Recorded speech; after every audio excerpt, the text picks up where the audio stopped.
కూడా ఇది బాగా ఉపయోగపడుతుంది అని చెప్తా ఉన్నా. తర్వాత ఈ మెడ వెనకాల భాగంలో ఇక్కడ DU14 అని వ్యాధి నిరోధక శక్తినిచ్చే నాడీ కేంద్రం ఉంది. మరి ఈ మున్సిపల్ ప్రజల కోసం పరిశుభ్రంగా ఉంచేందుకు మీరు చేస్తున్న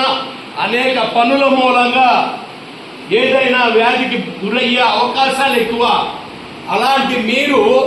ఏ రోజుకు ఆ రోజు ఈ నాడీ కేంద్రం దగ్గర కనుక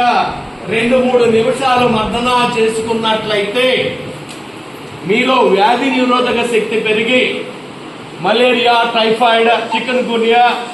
డెంగ్యూ లాంటి వ్యాధులు బారిన పడకుండా ఉపయోగపడతాయని ఈ నాడీ కేంద్రం కరెక్ట్గా మీకు తెలవటం కోసం అంటే వెనక జుట్టు దగ్గర నుంచి బెత్తుడు కిందకి, వెనక జుట్టు నుంచి బెత్తుడు కిందకి ఉంటుంది అని దీన్ని రోజు స్నానం చేసేటప్పుడు లేదా ఇతరత్ర ఏదన్నా కార్యక్రమం ఉన్నప్పుడు దీన్ని మర్దన చేయడం ద్వారా ఆ వ్యాధుల బారిన పడకుండా మీరు జాగ్రత్త పడవచ్చు అని చెప్తూ,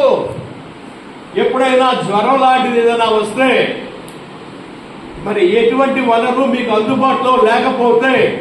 ఇక్కడ నొక్కి చూడండి, 2-3 నిమిషాల్లో ఆ జ్వరం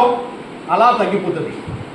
ఇప్పుడు నేను చెప్పే ఈ నాడీ కేంద్రం మీకోసమే కాదు, మీ కుటుంబ సభ్యులకు కూడా